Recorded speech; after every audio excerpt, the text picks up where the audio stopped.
I've been a horror movie fan for many of my formative years, from drive-in movies to double feature chiller. And though many think most horror fans are white adolescent males, I was a fan too, a black girl. And in 80s horror, the heroes were girls, white girls. Film theorists called them final girls. These women fought and survived to the end of the movie and outsmarted the killer. This was awesome, but I'd been so programmed I hadn't noticed what was missing, the black girl. So I set out to find them and figure out, were there black women in horror? This is my final girl.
This is KLM Brooklyn, and you're watching My Final Girl, the show that unearths all the truths about black women and American horror cinema.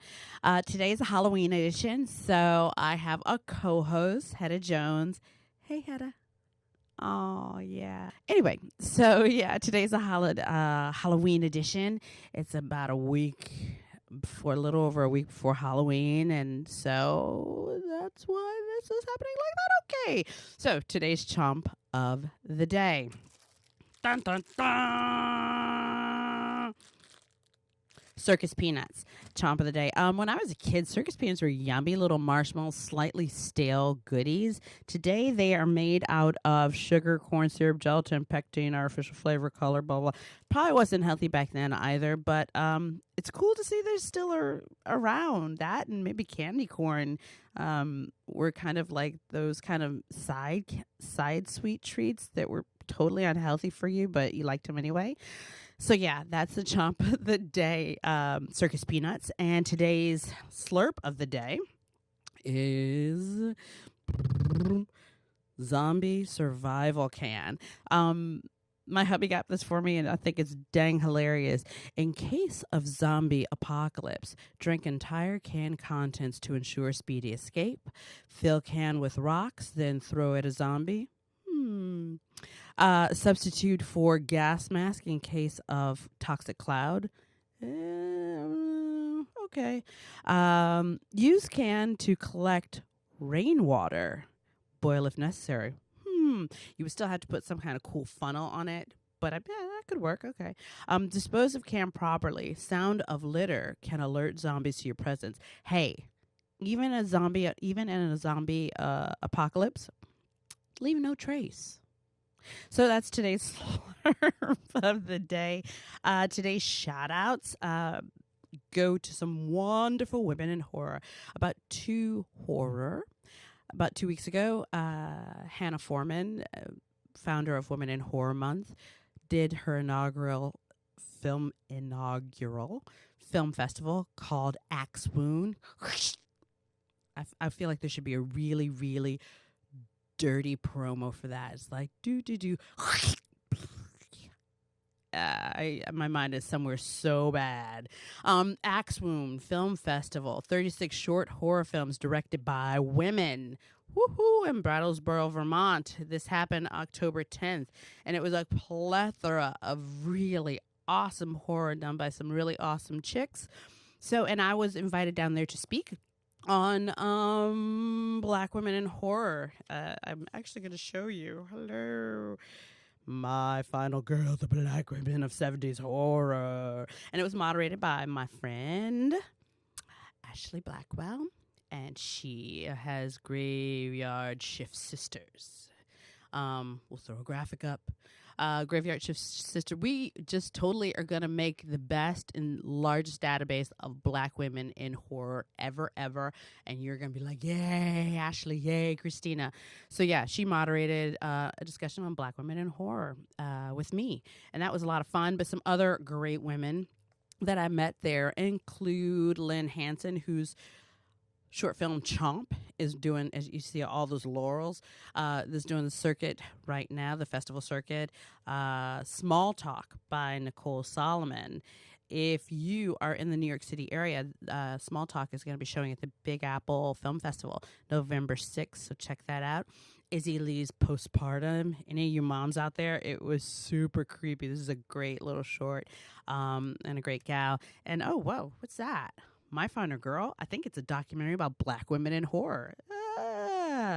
So yeah, that was great. So shout out to all of them, and a special shout out for a feature film, The Ladies of the House, writer Kristina Walford. She's doing festival runs with that. She's all over the place with that, but now it's on Hulu. So if you want a little hot, sexy carnality, cannibalism, lesbianism, blood, gore, with beautiful color tones and a most artsy, amazing, you don't know if you want to come or vomit. Did I just say that? Oh my God, I'm sorry. Then see The Ladies of the House on Hulu now. Writer Kristina Walford. That was a hell of a plug. Yeah, really? What the what? So here's my thing. This segment is where I just kind of like call out something like, huh? Or maybe I'm doing sleuth work. This year, I'm calling out New York Comic Con. That was last week, October 8th through 11th. Same weekend, I was really busy. I went from Axewound to Comic Con to Axewound. But Axewound was just as important as Comic Con to me. So here's my sleuth, my really, what the what? 2012, I went to Comic Con on a Friday. I had a Friday pass New York Comic Con. And Andrea from The Walking Dead was on my pass. And then in that season, she died. And so this year, I'm wondering, Abraham is on my Friday pass. So let's just see. If he dies this season, then you know it's really dangerous to be on a Friday pass at Comic-Con. So that's my really, what? I hope you live, Abraham, but we don't know. So now for the meat of things. And to take a more serious tone, my horror pairing of the show is the kit and caboodle. Horror pairing for today is Ganja Hess. Ganja Hess came out in 1973. It's 112 minutes. Written and directed by Bill Gunn, starring Marlene Clark, Dwayne Jones, Sam Wayman, Mabel King. Director of photography, James Hinton. Produced by Chiz Schultz. 35 millimeter re-release. That is being paired today with Horror Noir. Came out 2011, Rutledge Press. Writer is Dr. Robin Means Coleman. And there's a second pairing. Monstrous Feminine. Film, feminism, psychoanalysis. So let's just say that again. The Monstrous Feminine. Film, feminism, psychoanalysis by Barbara Creed. A great book too. So why, you ask, am I pairing these two? Horror Noir, Monstrous Feminine, and the full title, Horror Noir, Blacks in American Horror Films from the 1890s to the present. So why am I pairing Horror Noir and the Monstrous Feminine with Ganja and Hess, you ask? Yes, I'm doing that. I'm glad you asked, Hada. I'm doing that because I want to look at two really great aspects of this film, one of which is the black horror versus blacks in horror aspect, and why this is, in my mind, a black horror film. And also, I want to look at the dangerous sexuality of women, or the monstrous sexuality in women, and the fear of vampires breaking the rules. So that's why Monstrous Feminine totally makes sense. We'll have a couple of interviews, which will I'll show you guys. I say a lot. I'm sorry. So let's get to it. Ganja Hess. Dr. Hess Green is an archaeologist that goes to Africa and gets stabbed by the knife or the blade of Murthia, by the Queen of Murthia with a blade. And then he comes back home from his expedition and he has an addiction to blood. It's kind of part of the preamble to it because he comes back and he's mysterious and he's well-spoken, well-read. He's, his assistant, George Maida, who's played by Bill Gunn, the writer-director, has his own demons. And as they have these deep philosophical discussions at Hess's home, you see that he's troubled. Maida is troubled, and he winds up committing suicide in Dr. Hess Green's home. Hess hides the body, and George Maida's wife, Ganja, comes looking for George and is determined to stay right there in Dr. Hess Green's house until her husband comes back. She finds out that he's dead. Somehow the two of them, being on a sympatical level of understanding, fall in love.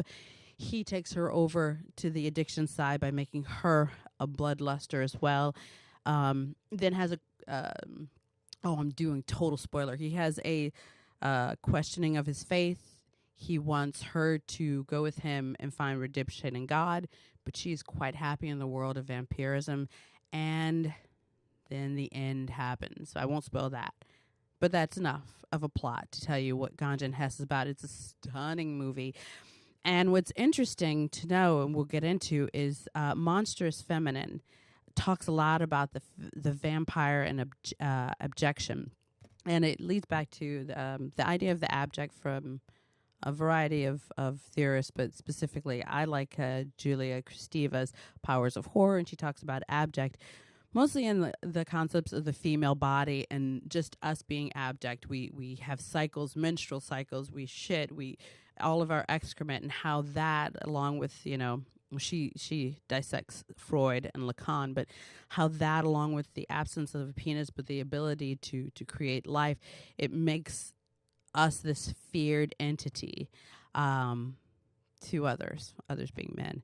And I like that within the Monstrous Feminine, Barbara Creed talks about the abject in vampirism as being this ability for female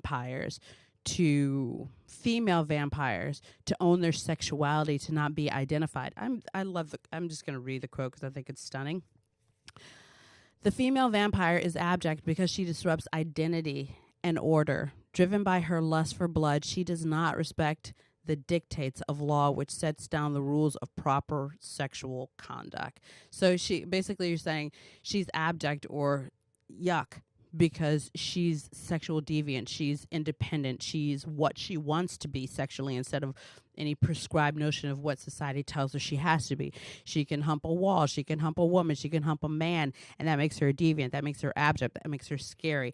And I think that's, I don't want to give the total spoiler of Ganja and Hess away, but I think that's something to be revered within Ganja's character. She makes decisions for herself. And she even has a great monologue about, her relationship to her mother and when she decided to take control of her identity. And you might still question like how she and Maida got together, but inevitably I feel like Ganja Maida embodies the abject, the strength of objection within the woman. So here's a great clip from Ganja and Hess.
So exactly that kind of embodies kind of a woman coming into her own. And then looking at, interestingly enough, looking at the blacks in horror, I have two great things I want to piggyback. I'm going to do back to back two excerpts here.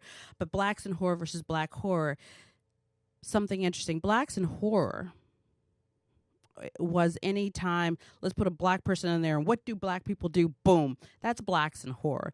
Versus black horror, where you really get into the history, the culture, and the reality of a group of people, which is very much what Ganja and Hess did. It wasn't like the blaxploitation 70s movies. It spoke the truth of black people, educated black people. I'm not to say that there weren't educated people in blaxploitation, but it didn't really go to the tropes or the stereotypes as much as it asserted deep mythology, deep cultural reference, deep meaning. And it took, even on the very basic level of addiction, it took it to a deeper level. It wasn't just like a, hitting your arm addiction. It was something that you spiritually were spiritually at odds with. Hess was. He was emotionally at odds with this. Even in the scene when he killed the hooker, but he didn't kill the baby. That was his morality, saying, I don't feel comfortable. And when he went to the blood bank to get blood, that, again, morality had a play in it. So it really showed a good side. So the two, anyway, I don't want to get too deep. The two things I want to show you right now, first, is, I'm going to do them back to back and then come back to. The first is an interview with Dr. Robin Means Coleman explaining her concept, or what she tries to define in the book as a difference between, as I've just mentioned, but she'll go into better detail, black horror versus blacks in horror. And then I'm following that up with a really, really interesting anecdote from the producer of Ganja and Hess, Chiz Schultz, talking about his experience with the Teamsters when they heard that there was a feature film being made in up in near Nyack, Croton Harbor, New York. So enjoy both of those clips. And so in the book, I make a distinction between two different kinds of films that I'm looking at. There are these sort of mainstream films that have blacks in them. They may even be black stars. This may be a film like Candyman, because people that's a popular film. People know Candyman. And so we're going to bracket that. And then there are films that I write about that I call black horror films. A black horror film may be a film like Death by Temptation. What I try to do is say that black people appear in both, in starring roles, in supporting roles in both of these sort of subgenres of the horror films. But if you look at them in sort of through a sort of cultural lens, they have very different messages, very different relationships to how they talk about the experiences within blackness. And this really tough guy came in, white guy, tough. He said, I hear you're doing a feature film. And I said, yeah, we are. And he said, and I hear you haven't hired any Teamsters. And I said, well, because we're just low budget. We have no money at all. We're doing it for nothing. And he said, yeah, but you have actors, you're running equipment, you have money, and you don't have any Teamsters. And I said, well, we couldn't afford them. It's impossible. And he said, I also hear the mansion you're shooting in is highly flammable. It's all wood.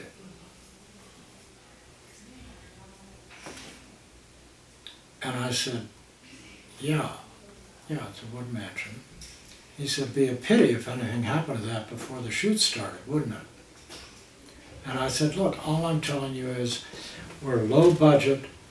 The whole staff, crew, and cast is predominantly black. He said, what? I said, it's an all-black feature film. He said, niggers. He said, I'm out of here. Go do your fucking film. Personally, when I was sitting there listening to him say that, part of me was shocked, and part of me really wasn't, because and that's the problem with horror. Not enough people invest in multicultural horror, and if there is a Black, an Asian, a Latino, they're dumped into that role. There are not enough Ganja and Hesses made with true, genuine stories built on true cultural constructs of what certain minority groups are.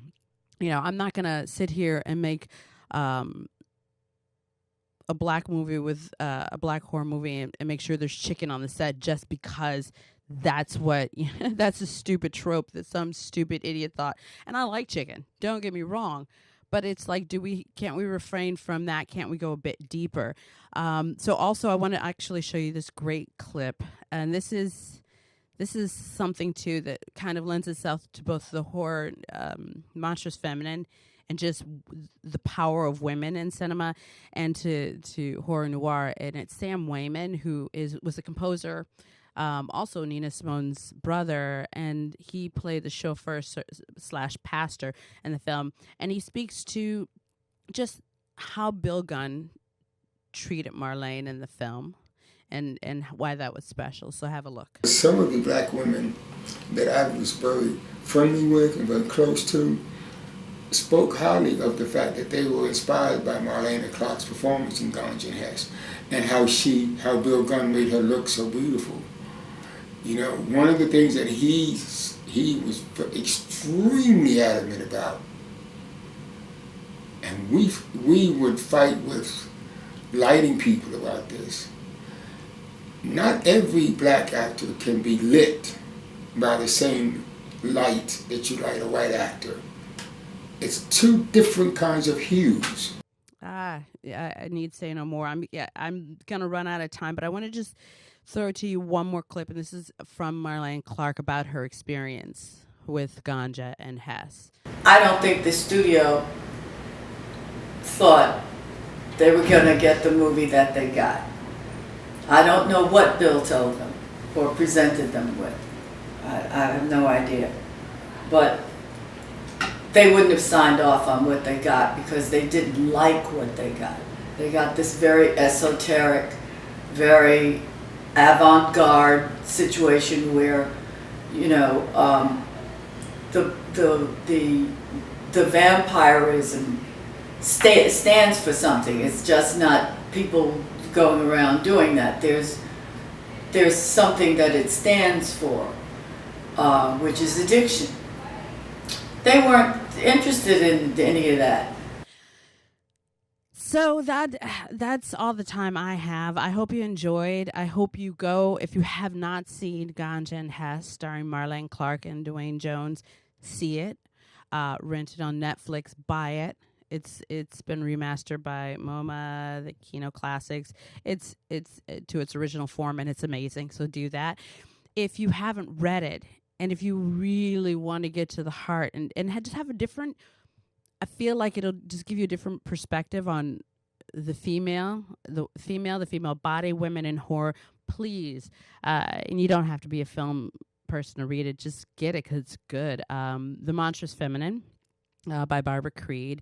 And if you are just surprised that there's so much information about Blacks in horror, by all means, 2011 horror noir. She lays it out. Dr. Robin Means Coleman. Both of these women do a stunning job on both the Black and the feminist aspect to horror films, and the semiotics of horror, and the cultural semiotics, the cultural and the feminist semiotics of horror. So with that said, thank you for watching My Final Girl. I am KLM Brooklyn on Twitter. There's My Final Girl on Facebook. If you want to see this episode, see more about Black women in horror and my whole world of My Final Girl, please go to softdigitalnetwork.com.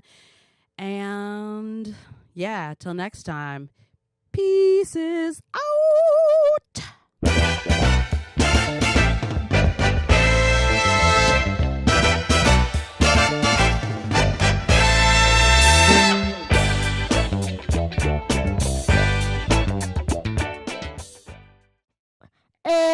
bop, diddly bop.